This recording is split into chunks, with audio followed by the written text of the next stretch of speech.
Rodeo is full of great people. Today, I'm saddling up for Sky Ranch in Van, Texas. Good morning. I'll be visiting with pro steer wrestlers Holden Is there one place like you've never been hit? No. and Rope Myers. I said during the interview, I don't know if that record will ever be broke. I've had a bunch of pet steers. I had one named David Goggins. He was huge. Join us as we learn about this rodeo event. So how much do you know how steer wrestling bulldogging originated? Hustle, hustle. Hear how the Myers story has brought them to where they are today. So you qualified for the NFR. 9 times. Called that guy, and that guy came over and baptized my dad in his swimming pool. I want to bring something to the table that matters. And finally see the portrait of an incredible legacy.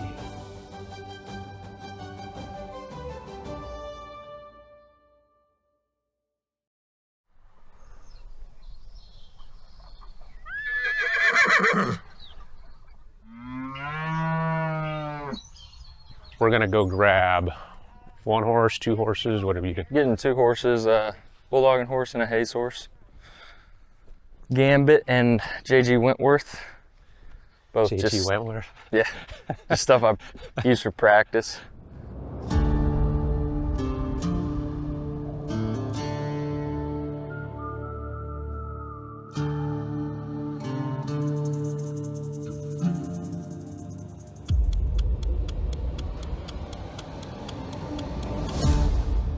When I was a kid, my dad would have steer wrestling clinics just at the house. So I would go out there every day and kind of play around. I would bulldog the dog for everybody. And Bulldog the dog? Yeah. Yeah. Was it a bulldog? No. No. The fat little Australian Shepherd, and I would always, nice. something we would do. But no, I've been around it for my whole life, so that's all I really know.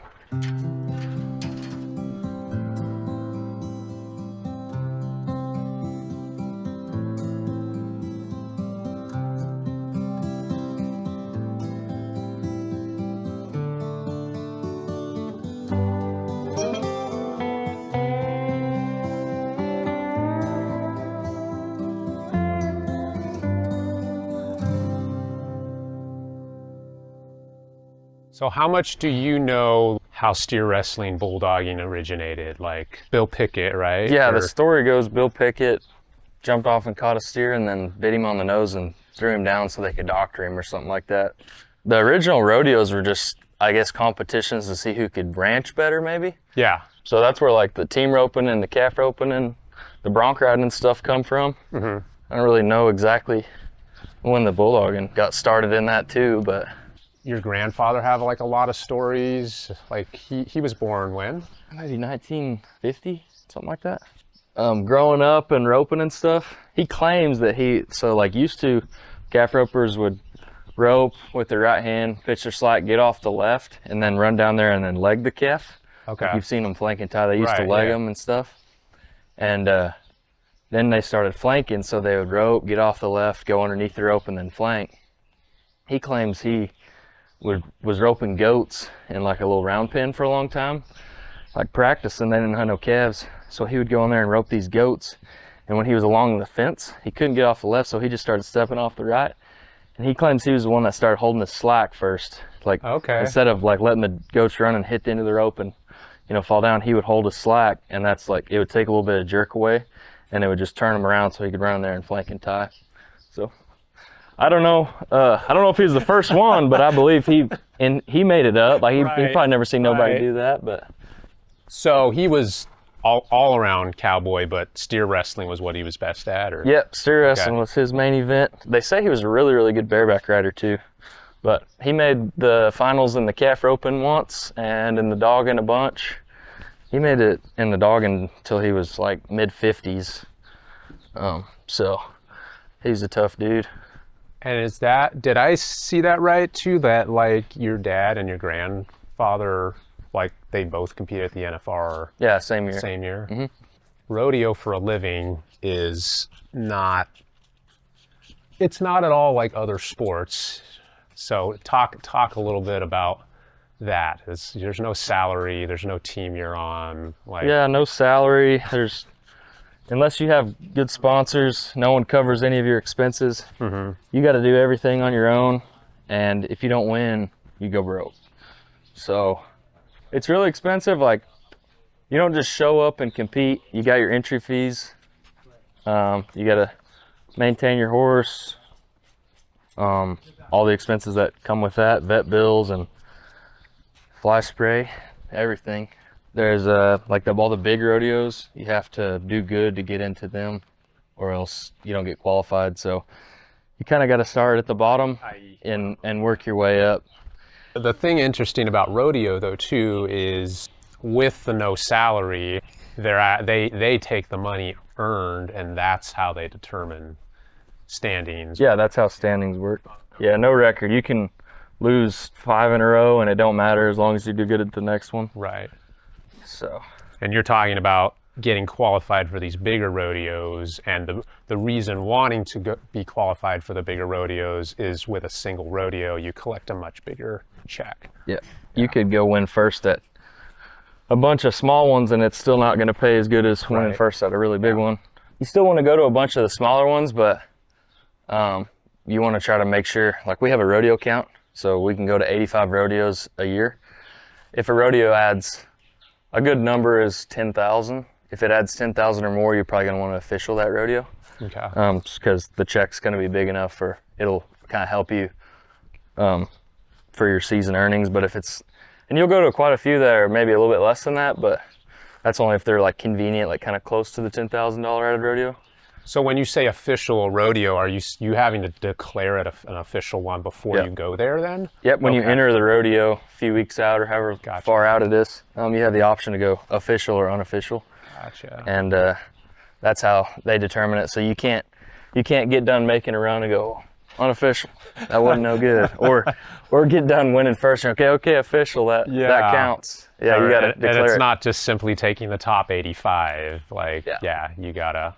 Yep. So there's some strategy that goes into not just which rodeos you enter, but which ones are official. Right. Gotcha. You also don't want to get your count super high early in the year, because lots of big rodeos at the end of the year that you want to be able to count. So you don't want to burn through your count going to a bunch of rodeos and then, last 3 weeks of the season you can't count anymore, and you're on the bubble to making the finals and stuff. So.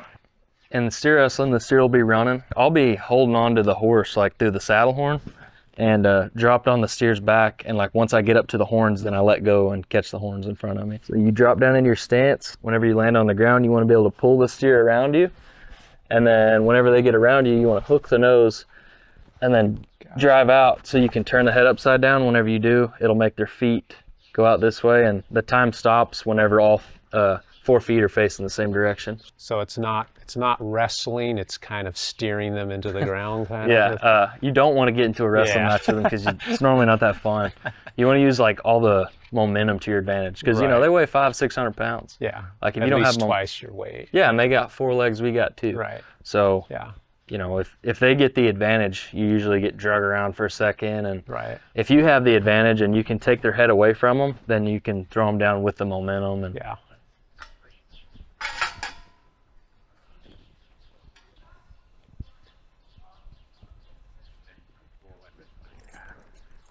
So these are your practice steers in here, or? Yep, these are them. Now, what percentage do you normally do as far as working on dummies, just on technique, or versus live animals? Yeah, I work the dummy probably a lot more than most guys do. I like to run the horse saver and the steer saver, and I'll go real hard at it for a few weeks, and then I'll kind of take a break and then just run live cattle for a while. And then if I feel like I'm kind of missing something in my run and maybe I'm just not as sharp as I need to be in some aspect, then I'll get on the dummy and just practice that for a while too. Like the other day, I run the dummy a bunch to just do my head catch. I just felt like I was a little bit behind in the catch and I needed to just get things slowed down again. Now you said you have a shoulder injury too, Yeah. kind of? Does Yeah. that play a role in how you determine like how much you work with dummies versus animals, or? Yeah, I just kind of got to listen to my body a little bit. Yeah. I'll get pretty sore. Like I got elbow and shoulder problems on my right side, so like we'll run a few on the ground today. I'll probably run 3 or 4, and then go run 3 or 4 horseback is all I'll do. But I can't put myself through. I do still, but I don't like to put myself through, 10, 12 runs in a day before I go to some rodeos, because then I'll just be sore. And the elbow, I can deal with it, no problem. I've dealt with that for years, but the shoulder, I'll kind of favor it sometimes, and always leads into a wreck. So Yeah. Injuries are no fun, man. It's like the minute one pops up, it's like your body's always trying to compensate, and your technique falls apart. You kind of wish there was that setting in life that's in Madden where you can turn off the injuries. yeah, that'd be nice. If that was the case, I'd be doing some stupid stuff. Just do whatever I want, not get hurt. So for those that don't know, you talked about you've got your bulldogging horse and your hazer. So Yeah, so this is my explain dogging that. horse, and that's my haze horse. They can actually both do both sides. I'll ride him whenever I'm practicing for myself, and I'll ride him whenever I'm hazing for cash. The hazer's job is just to keep the steer straight, keep from falling over here to the right, or if he gets off and it's a little wide, I can move the steer over for him to catch him. So both horses are equally as important. Haze horse's job might be a little harder sometimes and a little easier sometimes. Just kind of depends on the setup and stuff. The bulldogging horse always gets all the credit, but the haze horse is just as important. Yeah. If you got a really good dogging horse and not so good haze horse, you can't win anything. Right. If you got a really good hazing horse without a good dogging horse, still probably can't win anything unless you have a really good steer. So it's like a pitcher and catcher relationship type of deal. Like you can throw strikes all day, but if your catcher can't frame them, it don't matter. Yeah. Good morning. This is an old haze horse I used to have. Bits.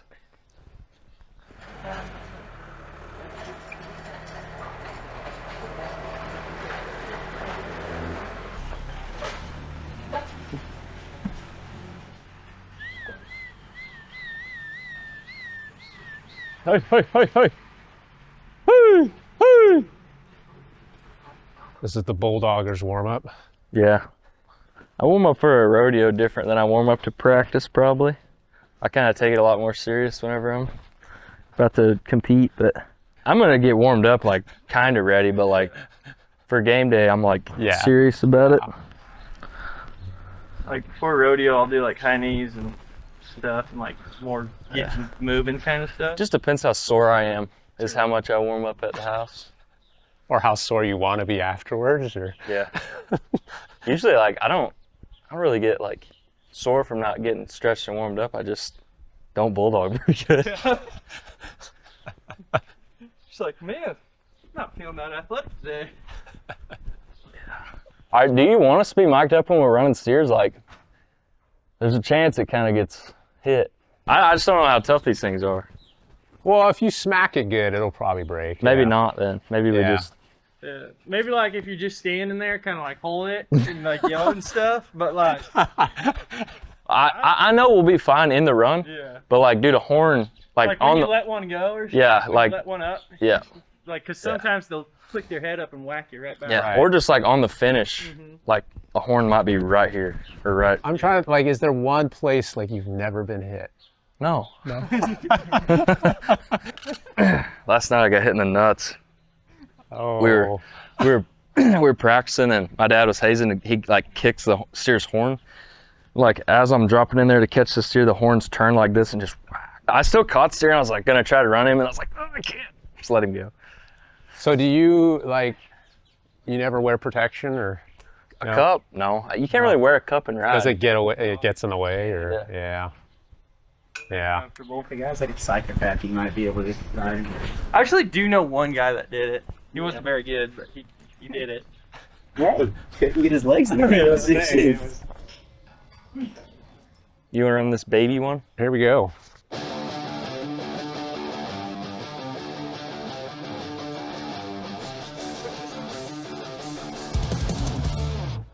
Good start. Good start.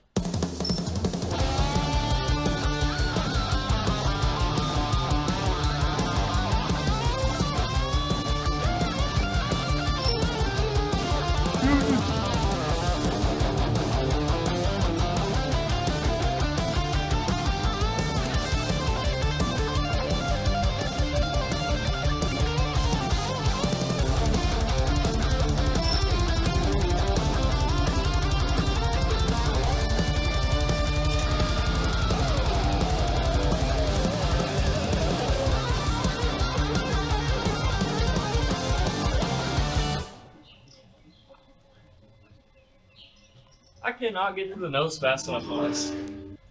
Oh well. Horseback now? Yeah. When do you hit the road this summer? June 10th I'll fly out. First rodeo is June 11th.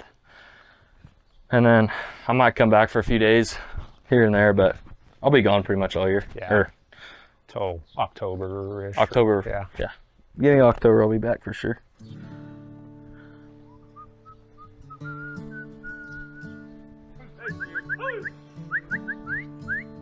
Hey steers. Hey! Hey! Hey! Hey! Hey!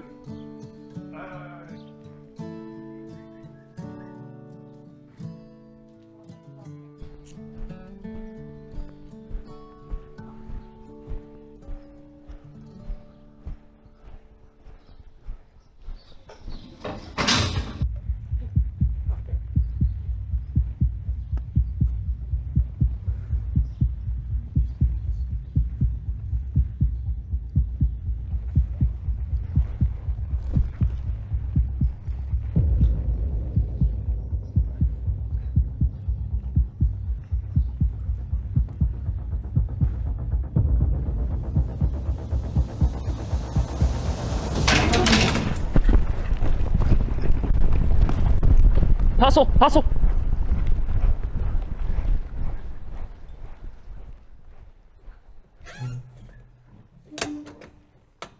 So do you like work here year round or during the summer, or what do you I worked do? here around for almost 2 years, and Okay. then I moved back to Tennessee, and now I train like all of his dad's 2-year-olds and all of his camp's 2-year-olds.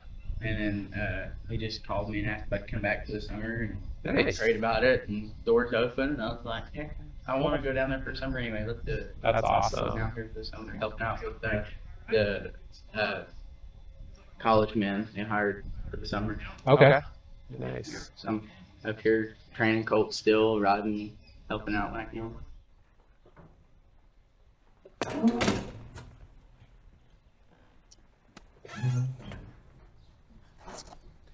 Now, is the point of letting some steers run without wrestling, like Yeah. making sure the horse doesn't go until you tell it go? Or Yeah, it's called scoring. Like okay. basically, you can mess with your horse in the box and make sure they're on go. Just kind of helps calm their mind too. If they think like we're gonna go every time, they get a Yeah. little bit, you Yeah. know, stressed out. You want to keep the pressure off of them in here. Yeah. As relaxed as possible. As relaxed as possible while still on go. If Right.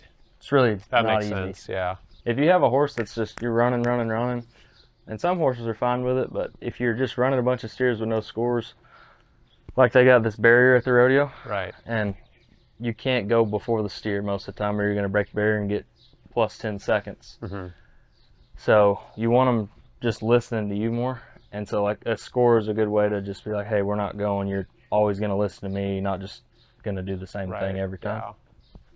I used to put a lot of stock into practice.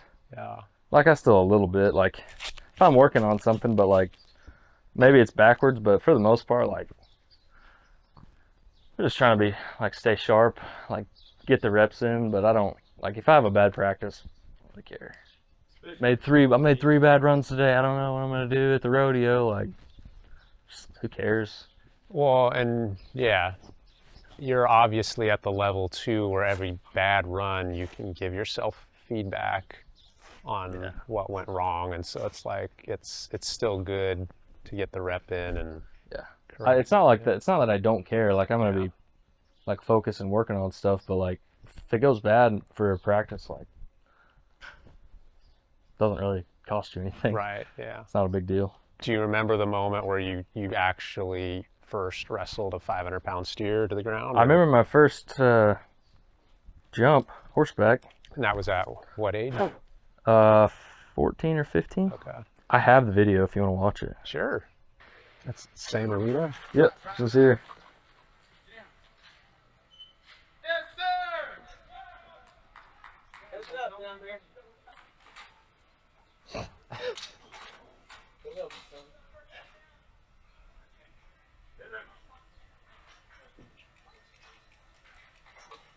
I had to have some help. Yeah, but hey. That was my first attempt. I think this is my second one. So this horse. You didn't just completely whiff, though. Yeah. Like, yeah. Yeah, it was good. First try, I got him caught, third down. This horse belonged to a friend of mine named Skyler, and he was going to jump his first steer that same day, and the horse bucked him off. So he didn't. Nice. Yeah, so that was like 14 or 15 or something. So you mentioned over the phone, like you had a time where you walked away from it for a while. Yeah. So it's not like at that point you're like, oh, I want to rodeo professionally, like, or like what was going through your head back then? Like, I think I was 16, 17, maybe 17 when I quit. And I was done for 2.5, 3 years.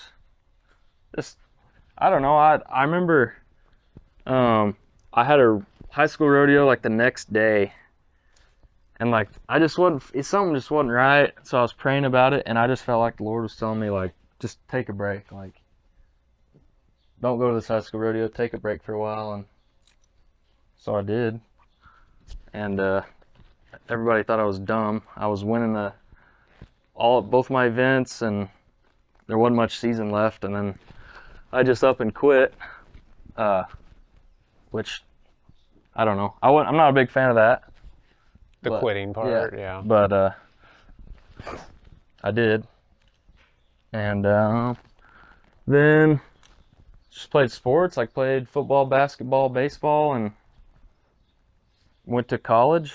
And I was in college for like half a semester, or maybe a little more than half a semester. And the rodeo coach at Southeastern, her name's Christy Broderick, and I don't really remember exactly how it happened, but maybe got a hold of my dad about me college rodeo, and like found out I was going to school there or something, and like knew who my dad was, and like knew my family and remembered me from like junior rodeos and stuff. Okay. Her daughter was like my brother's age. Gotcha. And so they got in contact, and I had actually been coming home to just on the weekends and just running steers for fun because I missed it.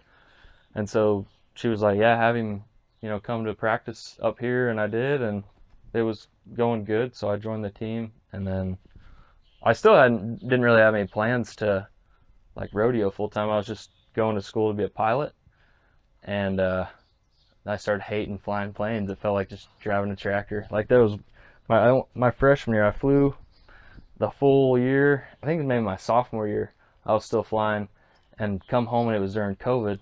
And so like I was just driving a tractor every day, like mowing and spraying. And I had another little job that I was going to mow and spray pasture and stuff. And so like I don't know if you've ever been in the cockpit, but on those little bitty planes, you're literally just doing the same thing as a tractor, just with the power, and you're just sitting there. And so I was like, this sucks. I don't want to do this. And so I kind of same deal. I was like, I don't think I want to. I don't know. I can't see myself flying, and prayed about it. Kind of same thing. Felt like God was telling me, just like, okay, like you're done. Just maybe try this other thing. And so then that's kind of when I was probably 21 when I started going, okay, maybe I do want to rodeo a little bit. I felt like I was a little behind. Like a lot of guys are, they know they want to rodeo when they're 12 years old, and they never stop working towards it. But I don't think so. Like I think it was perfect timing for me, because like finished college rodeoing, then I tore my knee up right at the end of it, had a little break, come back, and then I started buying a bunch of steers that had been team roped and making them into bulldogging steers. And so I got a ton of practice that way and started making a little money with that, and tried to rodeo a little bit in 23, didn't go very good. Hurt my shoulder. And 24, I just stayed home, amateur rodeoed, and then 25 was last year and it went really good. So just kind of slowly built into what it was. Nice, nice.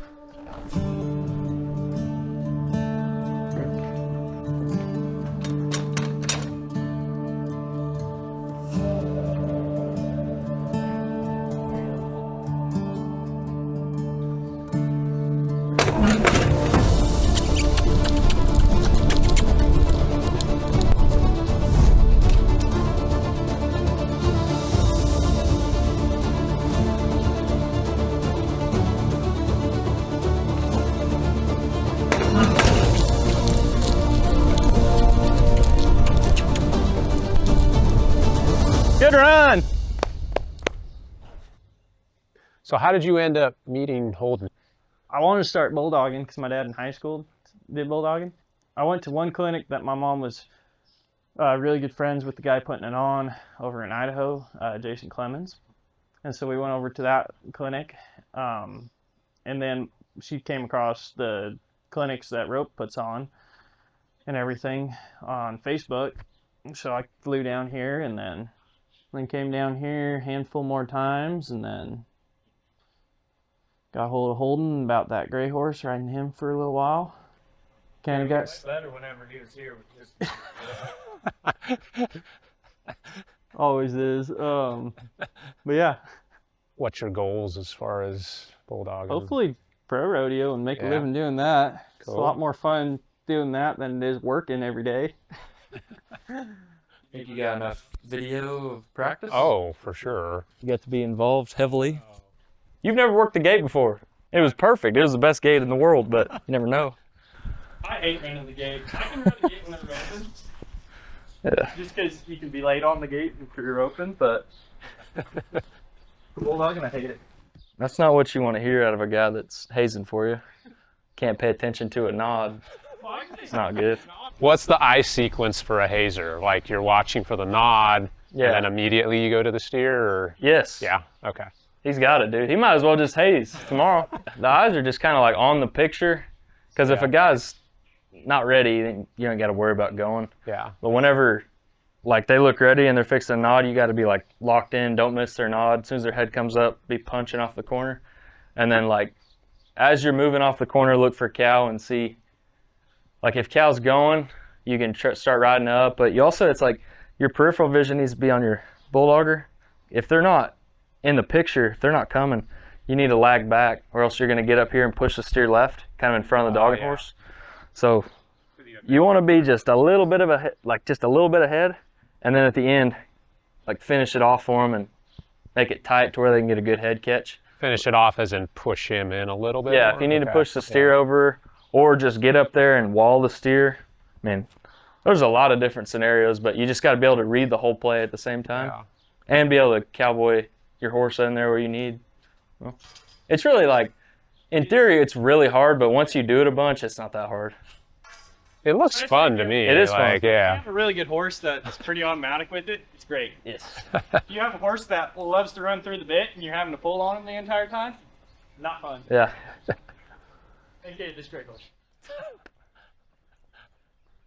This is Josh. Hey Josh, how you doing? This is How my you doing, dad. sir? Good to meet you. So my dad's dad rodeoed, Okay. and actually his dad was a rancher, but he actually started out as they did that traveling baseball where he would professionally all around the country. They did that a lot, and then they came back and they lived in southern Colorado in the middle of the Dust Bowl. And that Dust Bowl, when the Dust Bowl came, they moved everything they had. They trail drove everything they had up into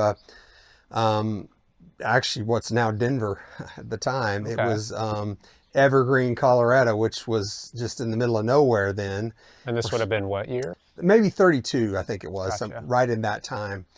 And then, of course, my grandpa was still pretty young at that time, but they moved up there. Of course, they didn't have anything. He rodeoed. He rode horses, and he rodeoed, and he competed in the roping, And my dad had, he's got a brother and 4 sisters, and they all competed. And they competed in what was called, still is called Little Britches Association, National Little Britches Association. They rodeoed in it, and Dad, I mean, all those kids pretty much did all the events. They roped and rode rough stock, and even my aunts all rode rough stock, you know, and of course out of that, a whole lot of us kids, you know, grandkids all competed, including, you know, Ty Murray is my first cousin, and that's you know, pretty famous rodeo name, you know, and but it's not just them. I say, you know, some pretty handy guys, but there's some amazingly handy girls. My cousin Tish and Tanya and Carrie and Kim, they were all really talented, really handy, and so we all competed forever, and you know. And one of the best things about rodeos is it's such a family event. I mean, everybody there, we kind of show up together and act as family and do family stuff. And my kids didn't know what an actual vacation was if it wasn't rodeo attached to it until they were. It didn't mean it wasn't fun, but I think it was. You know? But we still went to most things had a rodeo attached to them somewhere. Right. So. Right. The year I was born was the first year my dad did the Easter clinic. That first clinic was in Colorado. He was finishing up with college, and I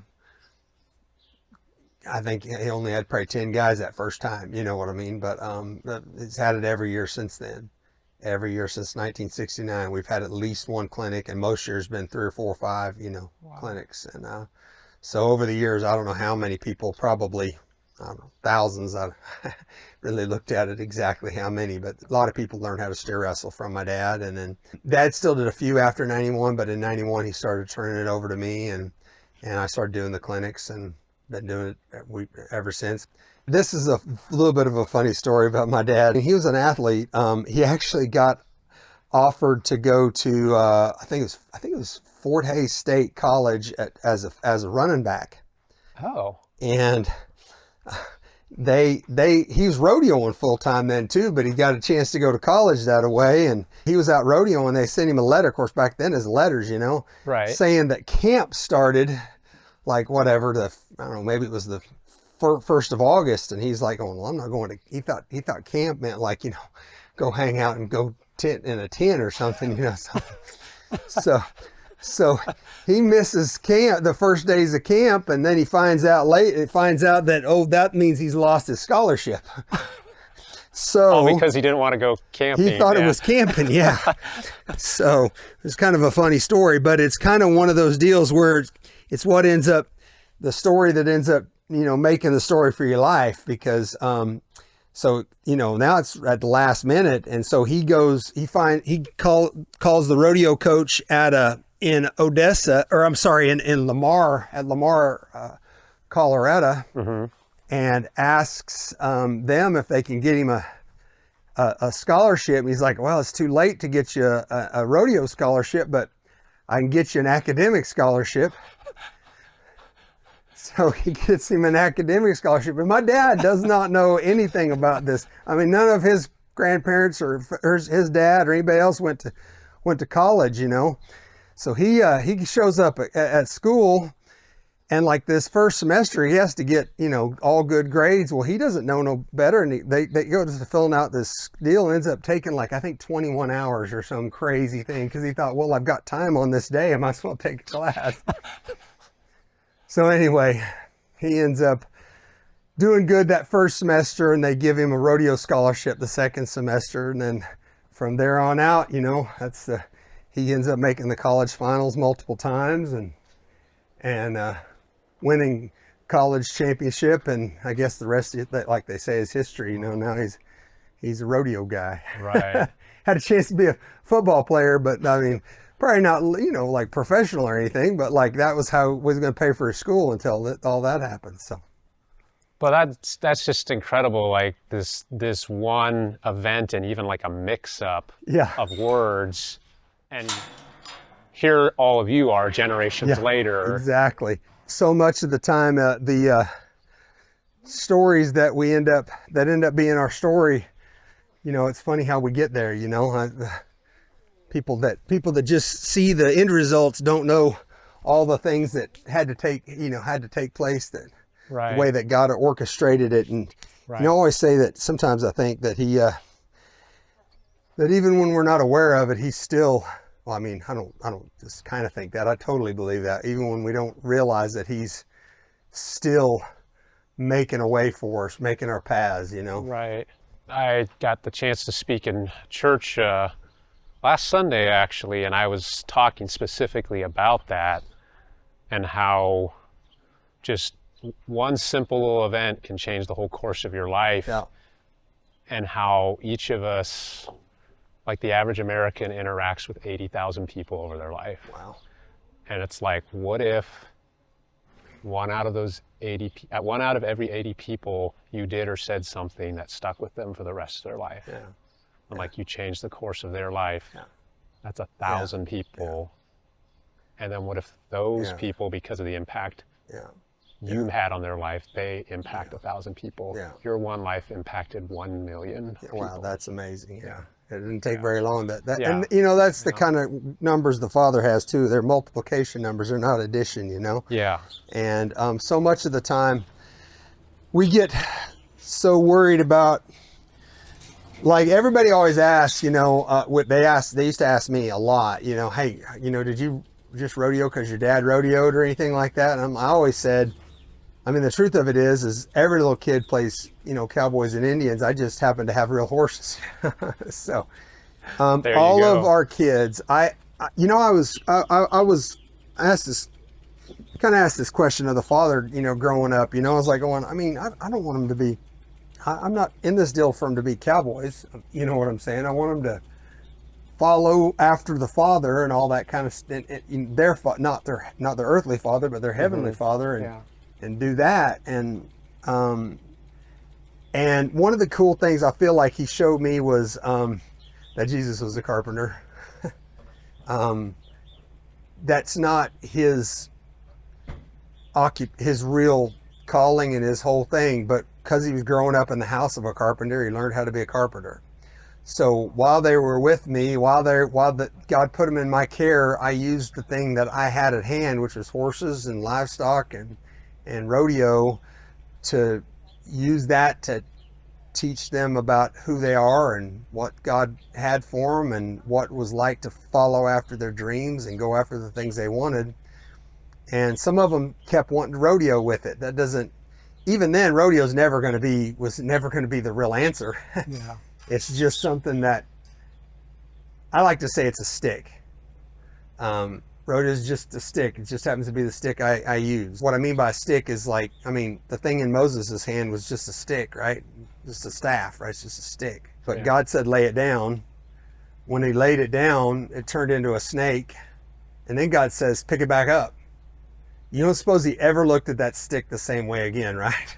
No. You know what I'm saying? True. And so that's what I tell my kids with their rodeo. Take whatever's your stick, and then when the Father asks you to, lay it down. Mm-hmm. And he'll either say leave it laying down, or he's going to put his life in it, and then he'll ask you to pick it back up, and then you'll never look at it the same way again. Yeah. And I think that's what's happened with him. I've never thought of Moses' staff quite like that. Yeah. Yeah. Wow. Anyway, that's the way I want them for them, whatever that thing is. Right. You know, that's great. Yeah. I mean, if it's whatever it is, that thing won't be the thing. The thing is going to be following the Father. That just happens to be the stick they're using to do that with. Mm-hmm. Yeah. So that's great. Yeah. This is my daughter's horse. Oh, okay. And this is her first little baby right here. This is Winnie. Hello, Winnie. How you doing, sister? How you doing, baby? And she's like a couple months. She's old? She's not even 2 months yet, so she's really young. She's really young. She's very cute though. We like her. Are you coming out or okay? Yeah, we're gonna load her here in a minute. All right. So going back to your dad, he qualified multiple times for the NFR, right? Yeah. And so when was the very first NFR? So the very first NFR was in 1959. Okay. My dad made his first NFR in 1980. Okay. And it was the year he won the world also. So what happened with my dad is my dad rodeoed for a very brief time, right about the time I was born, in the PRCA. Okay. And then he just realized, you know, hey, I can make as much money going to these amateur rodeos and still have a full-time job, be raising my kids and my family and my wife and all that kind of stuff. And he did that for a lot of years there. And then in 1980, he still, you know, wanted to go after that dream, to be, you know, that goal, you know, and so he did. 1980 was his first year in the PRCA full-time, and he made the finals and won the world his first year in there. So Wow. that was pretty cool. Yeah. So you very much remember. Oh yeah, yeah. I was, you know, I'm a perfect age. I was 10, 11 years old at his first finals, and so. What are you going? Crazy? Oh, she's having a big time. So, you know, I mean, 11-year-old already thinks his dad hangs the moon, and then he wins the world title. So you know what I'm saying. Yeah. And you were old enough to very much understand what that meant. See what it looked like and be there with it. That's cool. I mean, he was really young, my first world title, or my only world title. 1 or 2. 2, yeah, that's what I'm saying. So he don't really remember that much, But so you qualified for the NFR 9 times. 9 times. Yeah. And world champion. Yeah, in 2001. You set some records as well. Right? Yeah, I still have the record. So this is kind of a cool story. My dad, when the NFR went to Vegas in 1985, my dad set the record at the National Finals for the fastest time on 10 head out there. That record stood in Vegas for a lot of years. And then in 1997, my third year to the NFR, was also a time when my dad and I made the finals at the same time. Oh, cool. Which is kind of cool. Yeah. And we was at the finals. One of the funny things that happened there at that finals was the very first round of that finals that year, I won the round. And they actually had me and my dad at the stage at the award ceremony and said, you know, asking questions about us, you know, they interview you, you know, and he said, do you think you'll break your dad's record for the average at the finals? Because, you know, that at that time it had stood for 12 years. And it was how fast? At that time it was 40, I think, 3.9 or something like that. And I said during the interview, I don't know if that record will ever be broke, you know, and probably being falsely humble or whatever, but that's what I said. Oh my goodness. But that year at 50 years old, my dad, 51 years old, 2 years old, he broke his own record at the finals. And at 51. Yeah, he broke his own record on 10 head. And so he had the record all the way up to that. So then the next, so that was in 97. In the year 2000, another guy, Mickey G, broke the record at the national finals. He set it at 43, I think it was 4 or something like that. I think 43.6 So or whatever by a it was. hair. By just barely beat it. Yeah. And so my dad had it all the way up until 2000. And then in 2001, I broke it. And I set it at 37.4. Finals has been in Vegas since 1985, so 50 years. And only one of those years has a Myers not had the average record at the finals. Wow. And the difference between him and most guys, I say, is that most guys, they kind of think like I did, I don't think anybody will ever break that record. But he's, I think, raised the whole time going, I don't know, I think it could be broke. You got your sights set on it? Here's a that's the saddle. 86 average. Yeah. Now. Yeah, I guess that's right. He won in 86 the second year it was in Vegas. Got little NFR conchos and stuff. That's cool. When I had my good horse, I rode the saddle, but I sold him and just don't feel like any of my other horses are good enough for it. Now you're here, you've raised a family, and your one son is in a good spot to qualify for his NFR. So 3 generations of that going on in the bulldogging, but 4 generations rodeo Rodeo wise, yeah. but three to the national finals though. Right, yeah. It'll be the 3rd generation of the national finals. So. And all because of a camping misunderstanding. Yeah. Yeah, who knows what would happen had, you know, he went to played football there, you know. Yeah. I mean, God. I think he was always going to be a rodeo guy, you know what I'm saying? But, you Right. know, you still don't know what, you know. Yeah. I mean, I look over my life and it's like one rare event led to another rare event and another rare event. And it's like, before you know it, you're down this path. And it's like, well, what happened if that event didn't happen? Like, yeah. And so there's this thing that I like to talk about is that, so nature has this way of going A falls B, or B falls A falls B, falls C, you know what I'm saying? It keeps going like that. And that's everything in life that comes that way. The acorn becomes the oak, which becomes the limb, which falls and breaks the deal. You know what I'm saying? All those things happen, and they keep happening along that same line. And it's always natural, but God is supernatural. So he's outside of nature. So he speaks into nature.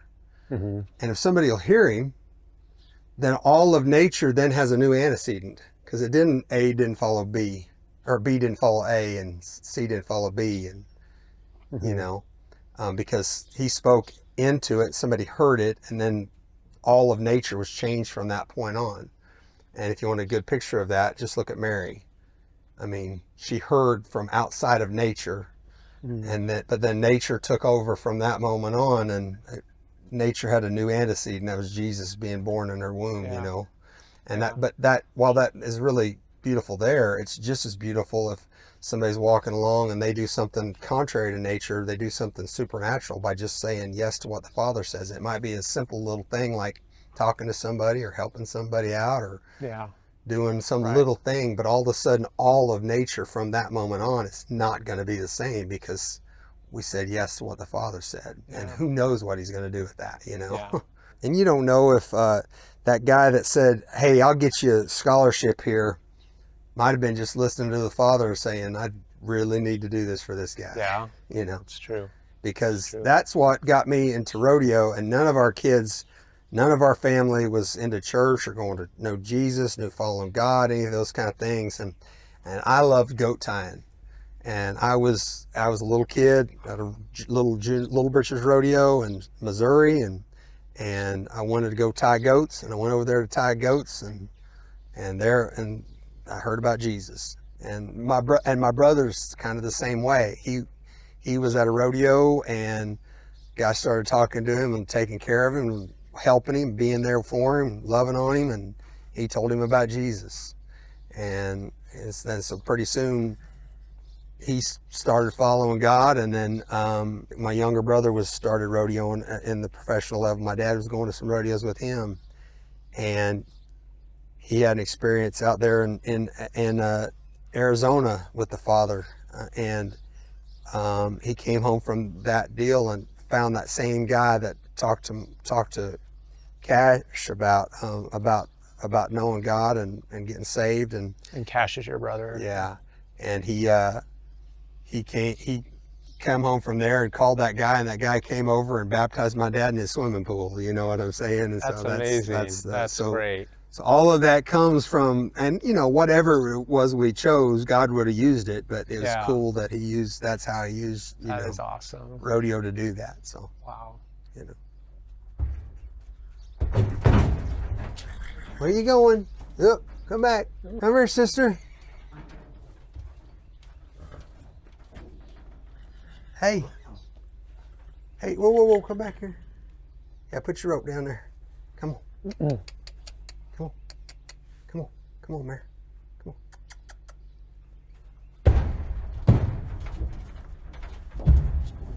on. Anyway, that's really hard. that's kind of our story. Biggest story about that boy I have to say is this. I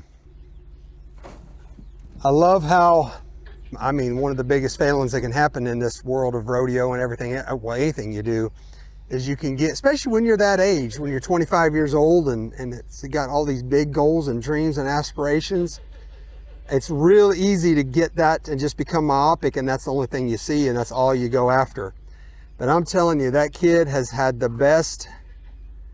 I mean, you know, last year he just missed the finals, and I'd been there, and it devastated me for a year, and you know what I'm saying, a couple of years, you know, because I missed it twice. And I'm sure he was sad and wanted to do it, but like, man, he just kept, he never lost his focus on who he is and who the father is and what was really important and, you know, what really matters, you know, and if anything, just came back with the same attitude and same focus and never let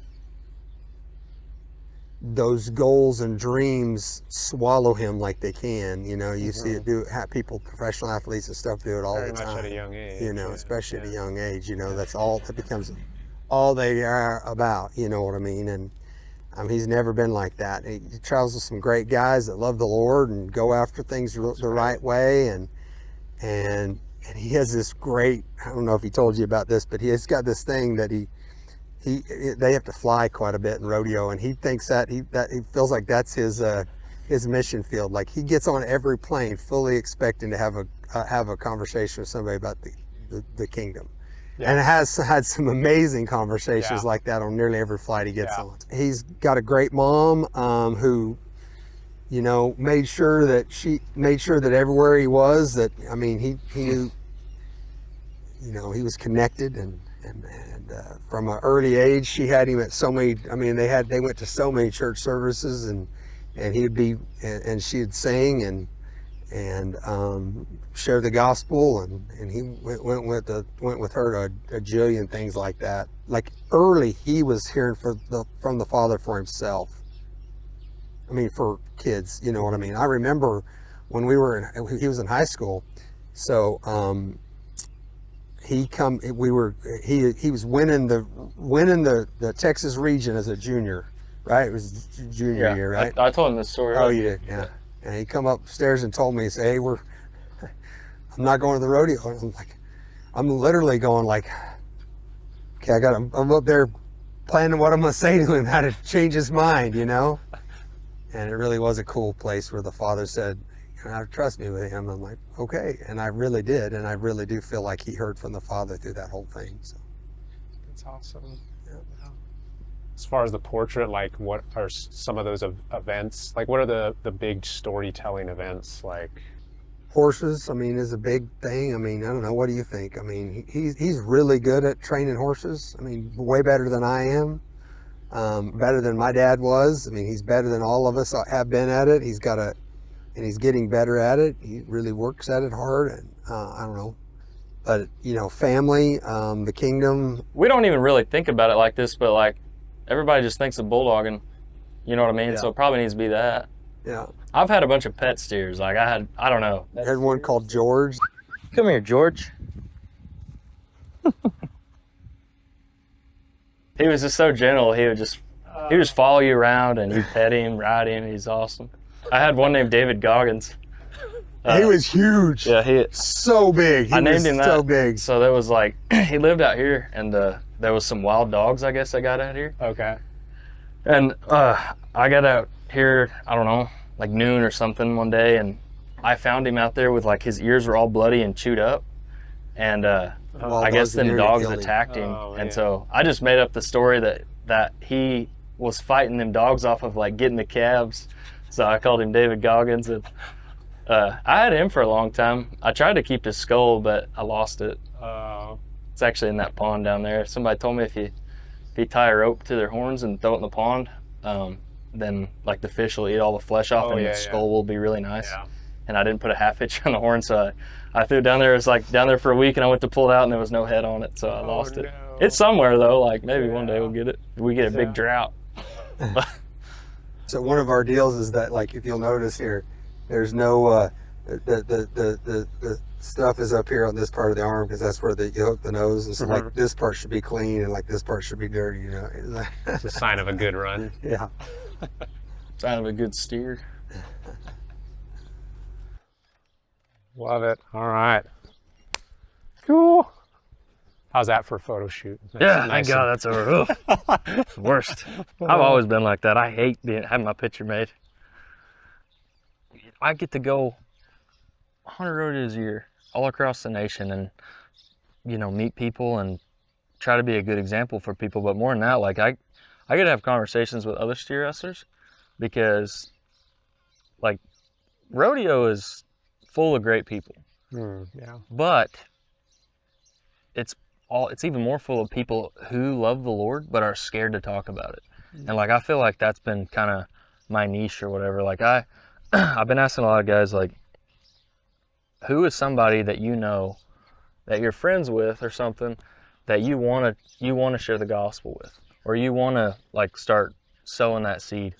And I've been asking a lot of my bulldogging friends that lately, and it's kind of, you know, opened up to like, oh, or there's this guy and this guy, and some of the guys have the same, you know, person that they're naming. And so I think that like that's kind of where God's using me this year, where I have like I'm pretty outgoing whenever it comes to like talking to my friends at rodeos. Like I want to, you know, say hi to everybody and see how everybody's doing and stuff. So I feel like I've built like a lot of good relationships, like friendships like that, but I don't really, at the end of the day, they're just probably going to be friendships until rodeoing's over, and then it's just going to be memories. But like, I have a chance to sow that seed and maybe even see some fruit before I'm done rodeoing. So that's kind of like where I feel like God's put me in this position to where, like, even my winning, like, rodeo's a deal. It's like anything. Like, if you suck at basketball and you're on the basketball team, like, no one's going to take you serious. But same thing in rodeo. Like, if you're winning and stuff, people want to hear what you have to say, and they'll respect it a lot more instead of just, you know, blowing you off. So I think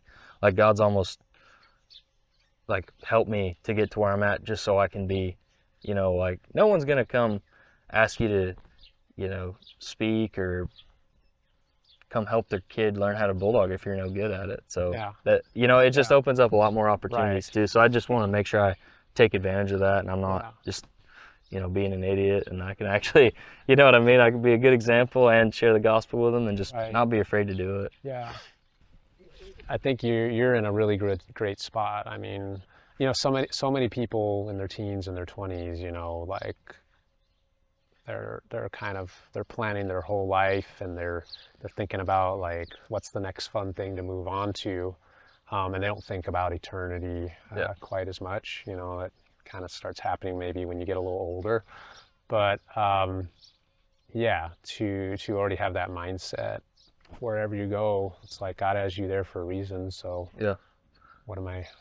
It's not to just sit in a corner and not talk to anybody. Right. Yeah. I think what you said there, like, it's been big for me the past 6 months, and I want it to be for the rest of my life. Like, God has you there for a reason, not thinking about 2 years down the road or 20 years down the road or anything like that. Like, God has you there, so don't waste it thinking about what's tomorrow. Like, it now is what's important to you, so it's how you spend your time. And then I don't know, like, what brought that specifically to my attention, and like how God showed me that, was last year I was always worried about making the NFR. Like, every rodeo I was like, I got to do good so that I can go do this, instead of just doing good for the day, and like, you know what I mean? So I feel like that's helped my mindset, like, competitively, but also like I don't feel like I miss as many opportunities anymore that I can not just share the gospel, but like say, hey man, like, how's it going? Like, you doing all right? Like, and just conversations like that I have with guys really helps open the door to tell them about Jesus. Because to me, like, you could go up to some random stranger and say, like, do you know Jesus? They're not going to be very accepting of it unless they already do. So I feel like that pushes people way more than, you know, getting to know somebody and then slipping in a conversation here and there, and then, you know, being able to really share the gospel. It's definitely something that America needs more of, you know. I think we can put the phones down more and look for the opportunities around us, even just to connect with people, but more importantly, share the gospel at some point too. I think you're right on that. I'll delete Instagram and Facebook. I only have the Instagram and Facebook, but I delete them for, like, I got it back today because I was going to make a post about selling some of these steers. But I forgot to take the videos. I'm just going to delete it again. Like, it's just such a time waster, and like, it's not good for you. Nobody else has ever had to deal with this. No people. Now we do, but I had different problems. I have them, but I hardly go on them, and I hardly post. And those algorithms, it's like they want you to post all the time to appease the algorithm. It's like, I don't want to live my life for an algorithm. I don't either. I want to bring something to the table that matters. People out there are more much more hungry than ever for something that is meaningful and something that's bigger than Oh themselves. yeah, they're desperate for Yeah. it. Like there's guys that heard of God, like 3 weeks ago, I was in California at some rodeos and I had dinner with some guys, and like, I mean, they're just being guys, like they're being goobers, but like for whatever reason, I just asked them like, hey, what do you think you go when you die? And I hope heaven. And so I get to follow up with like, well, what percent do you think you're going to go to heaven? Well, I don't know, maybe 20 for 30%, 40%. I'm like, well, why? And he's like, well, I mean, I know who Jesus is, and I kind of, I hope I do enough Yeah. to where I can go to heaven. And I'm like, then I get to share the gospel with them. But like, once I did that, everybody at the table was like, oh, we want to talk about that. You know what I mean? Like, Yeah. it's something that everyone really does deep down really want to talk about, good or bad. But it's something that matters because it's the only thing that we got that's eternal. Yeah. You know what I mean? Like, no, we don't get to take none of this with us, but Right. except for our soul, So I think, like, it's something everybody wants to talk about, but everybody's afraid to talk about it. And so, like, I want to be the guy that if somebody wants to talk about it, come to me, because that's my favorite thing to Yeah. talk about. So Yeah. I think it's the only thing I can do. Like, I can make all the best bulldogging runs ever, but it don't really matter in the grand scheme of things. Like, it's just something we get to do for fun while we're here. So Yeah. Father, thank you so much for this opportunity to connect with Holden and his dad. I pray that you would go with him as he travels around the country, rodeoing over the summer. Please keep him safe. And thank you for all the opportunities you've been giving him to share the gospel with others. I pray that he just would be very attuned to your voice and follow your leading everywhere he goes to share your story of redemption and love. As I depart Sky Ranch, I leave with a warm feeling inside. Holden and Rope are the kind of folks that make you feel instantly at ease. There is an authenticity about them that is rare and encouraging. And while they are incredibly gifted and accomplished at what they do, their aim to live for what's eternal is what's truly inspiring and soul-stirring. I won't forget this story of how God used rodeo to bring generations of the Myers family into a relationship with Him, that they might know the love of Jesus and share it with others. And as I pick up my digital paintbrush, I passionately go to work on a piece that captures all of that.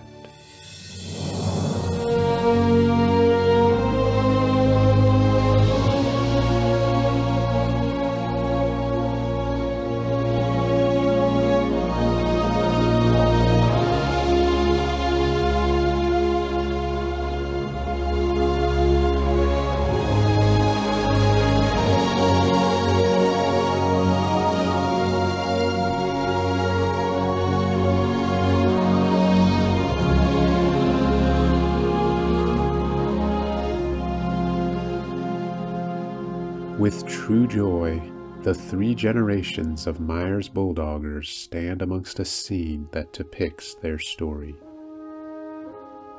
Far behind Butch, we see the site of the 1980 NFR in Oklahoma City, where Butch won his world title. Just in front of that scene is Butch from 1997, when he broke his own NFR average record at the age of 52. And lastly, some of his most notable rodeo stats are etched in the dirt as he stands by. On the other side of the artwork, behind Rope, we see the site of the 2001 NFR, where Rope won both the world title and set a new NFR average record. Some of his other notable rodeo accomplishments are also drawn in nearby dirt. On either side of Holden, this generational story unfolds further as we see where Holden spent much of his time growing up. The Sky Ranch Rodeo Arena. Just in front of Sky Ranch are 3 of Holden's special horses, Gambit, Classic, and J.G. Wentworth. And of course, we couldn't forget his steer, George. His hometown of Van, depicted by the old water towers, its rich oil history, and the field where Holden played on Friday nights.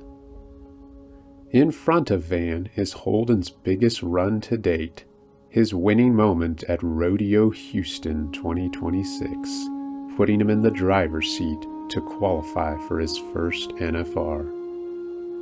The footsteps lead your eye back into the foreground where Holden stands strong with God's words surrounding him. The verses from 1 Timothy 1:15-16 sum up the Myers' whole reason for the life they live here on earth.